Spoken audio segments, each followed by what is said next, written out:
was about 10 o'clock in the morning, and I was in the principal's office, and I was thinking, maybe it's not such a bad old job after all, when there was a knock on the door, and the father of a first-year boy asked to see me. So he came in and he told me that his son was being bullied.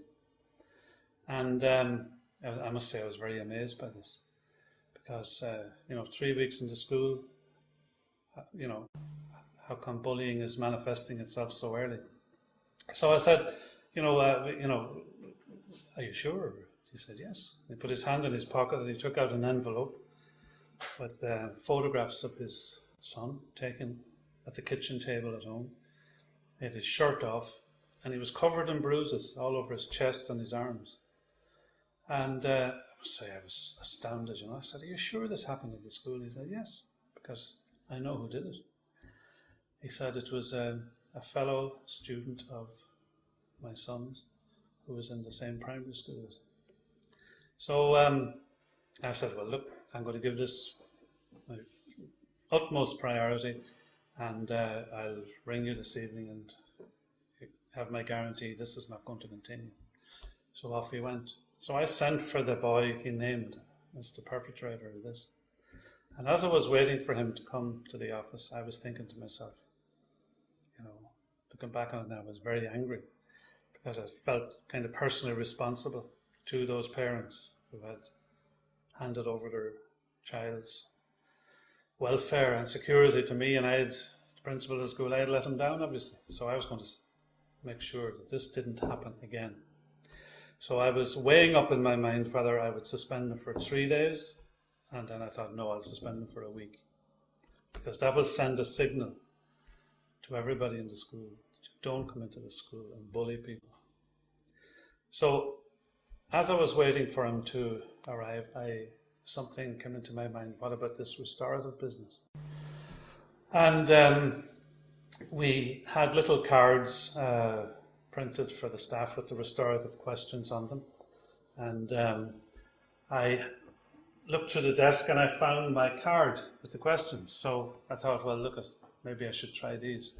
So the boy arrived in and I welcomed him and asked him how is he getting on. And I said, well, have you any idea why I sent for you? He said, yes. I said, why? Because I've been bullying the other boy. Okay.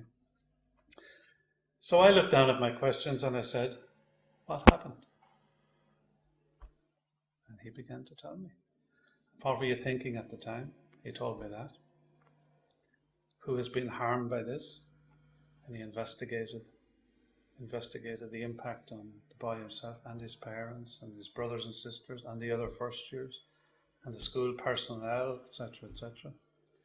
But a most amazing story emerged, because it appeared that when he was in the primary school some months earlier, he had been bullied himself by another student, and he had made up his mind when he came to the secondary school that he was going to take on the persona of the bully. So, certainly not justified behaviour, but there was a certain logic to it. And then we came down to the end. What do you need to do now to put things right? So immediately he said, well, I'm sorry for doing it, and it was a very genuine apology. And I said, well, I'm going to leave you with that to think about it, so I'll invite you to sit outside my office then. And then I sent for the boy who had been bullied. When he came in, I asked him the questions. And one of the questions for a person who has been harmed by somebody else is, what has been the hardest thing? And the hardest thing for him was, why is he bullying me? When a couple of months ago in the primary school, we were never good friends, but he never laid a finger on me.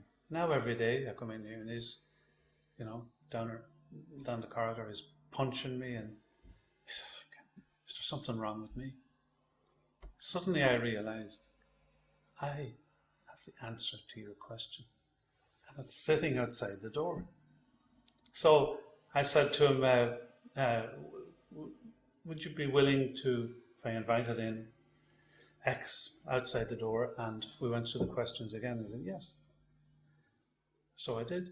And as we went through the questions, I began to see that the boy who had been bullied now began to realize there was nothing wrong with him, that there was a reason, twisted and all though it was, but it delivered him out of that sense of, well, I must be doing something wrong if he's turning on me.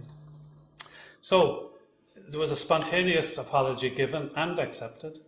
And then I put the question again to the person who had done the harming. I said, what could you do now to restore, harmony, if you like, here to this relationship? There was a very long pause, and I almost was going to say, well, think about that and come back tomorrow or whatever. When he turned to the boy beside him and directly addressing him, he said, I'd like to invite you to have lunch with me tomorrow in the canteen. He said, I'll buy you the lunch, and that'll show the others that I'm not bullying you anymore. So I said, and how do you feel about that? He said, yeah, that's great. Okay. I said, okay, boys, away you go, and just report back to me now in a few days' time and tell me how things are going. And I will ring both your parents and tell them what has happened. And as they were heading out the door and down the corridor together, I realized that I had just been taught a very profound lesson in conflict resolution by two 12-year-old boys. Just by staying out of the conflict and facilitating them with the proper questions and prompts and supports. So that was a eureka moment for me in my whole work as a restorative practitioner or a mediator, or call it what you like, as a human being.